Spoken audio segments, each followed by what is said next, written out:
Dof signifie le fou en Wolof. C'est pourtant le surnom choisi par l'artiste plasticien Apollinaire Guidimbaye. Il est originaire du Tchad. Ses œuvres véhiculent des messages en lien avec la protection de l'environnement et l'actualité de son pays. Pour cela, il s'appuie sur différents matériaux pour exprimer son talent et son art. Ses créations sont actuellement exposées à la galerie Arzed à Paris. Nous avons le plaisir de recevoir Apollinaire Guidimbaye, dit Dof. Bonsoir et merci d'être avec nous. Bonsoir Namouri. Je le disais, vous êtes né au Tchad, mais votre surnom est issu de la langue Wolof parlée au Sénégal. Pour quelle raison? J'avais dans les années 2011 des collègues et c'est suite à ma façon d'être un peu Un peu à part, voilà, un peu décalé. Un peu décalé, voilà. Ils m'ont surnommé Dof et voilà, ce nom m'a suivi dans mon parcours artistique parce que je fais un peu de la récupération dans les poubelles. Et au Tchad aussi, souvent on m'appelle le fou, Mouchotine. Bon, pour un peu coder ça, j'ai pris un nom sénégalais pour Pour son adéquation avec ce que les gens pensent avec vous, de vous dans votre pays. Ouais. Au cœur du noir monochrome, c'est le nom que vous avez choisi pour cette deuxième exposition personnelle. Justement, en parlant de nom, quelle est la signification du titre de cette deuxième série?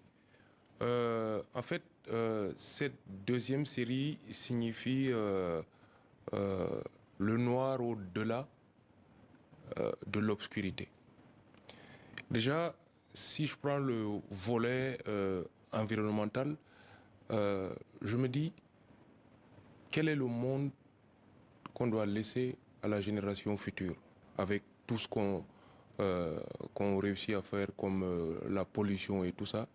Et au-delà de ça, il y a cette aspiration, il y a ces gens qui luttent pour un monde meilleur, pour un monde sans pollution. Donc je me dis, le noir au-delà de l'obscurité est le thème parfait pour cette série. Et qu'est-ce que le public doit percevoir, doit voir au-delà de l'obscurité selon vous? Si je me réfère à tout ce qui se passe aujourd'hui, par exemple en Afrique, dans la sous-région sahélienne, au-delà de l'obscurité, il y a des gens qui aspirent, il y a des gens qui veulent la paix, il y a des gens qui veulent la cohabitation pacifique, il y a des gens qui veulent un lendemain meilleur. Voilà pourquoi j'ai pris cette grande thématique pour développer. Alors on retrouve dans vos œuvres plusieurs matériaux. De quoi sont constituées vos dernières créations? Mes dernières créations sont constituées du Pak Salut en Afrique. Le Pak Salut, en fait, c'est un matériau utilisé pour l'isolation des toits terrasses. Mais ici, en France, on l'appelle le mammouth. Donc du coup, c'est cette matière que j'ai découvert en 2019 lors d'une résidence de création en Côte d'Ivoire à Asseni, le long d'une plage, qui a attiré mon attention. Et depuis 2019, elle a intégré mon travail et j'ai décidé de bien l'explorer à partir de 2020. Et depuis 2020, je suis dans une recherche et voilà les premiers résultats que j'ai présentés exclusivement à la galerie Arzed. Alors justement, je vous propose que l'on regarde ensemble une de vos œuvres, que vous nous racontiez ce qu'elle signifie. C'est celle-ci, elle s'affiche à l'écran. De quoi s'agit-il? Voilà, déjà, comme je vous ai dit, c'est un travail de recherche. Elle a une thématique générale. C'est comme je vous ai dit tantôt, le noir au-delà de l'obscurité. Quand vous essayez de voir, il y a une brillance. On voit des espèces de reflets un peu en or. Il y a des reflets en or. Par exemple, le reflet en or, c'est une réaction chimique entre le vernis et l'aluminium que j'ai découpé. Parce que ce travail est constitué à 100% du Pak Salut et je les découpe, je les sculpte au chalumeau pour avoir les différentes nuances de noir et puis après je reviens l'assembler en toile avec toujours du chalumeau. Donc elle garde toujours sa thématique première, c'est le noir au-delà de l'obscurité.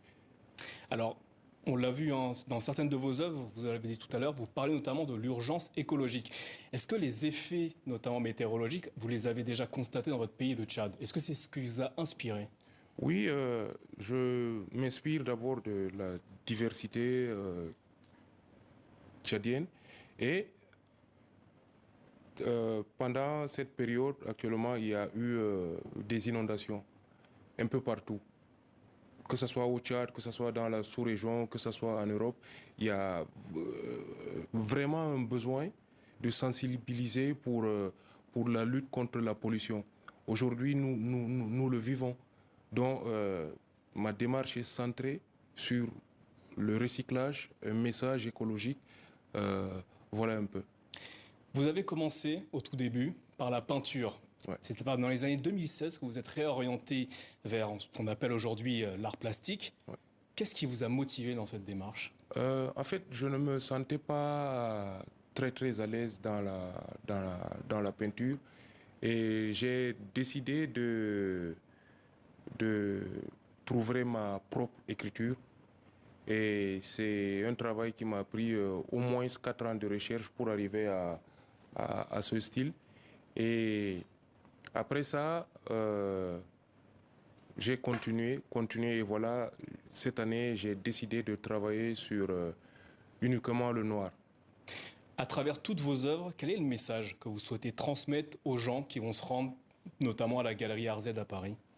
Mon message, il reste d'abord le même. C'est en premier un message en faveur de l'écologie. Ça, c'est la première des choses. Et mon deuxième message, c'est toujours le vivre ensemble, toujours militer pour un lendemain meilleur. Voilà un peu le message que j'essaye de passer à travers mes œuvres. Alors, vous êtes parti du Tchad, aujourd'hui vous exposez à Paris. Y a-t-il un lieu dans le monde dans lequel vous rêveriez d'exposer vos œuvres? En fait, je fais mon petit bout de chemin et je crois bien exposer dans des endroits prestigieux comme des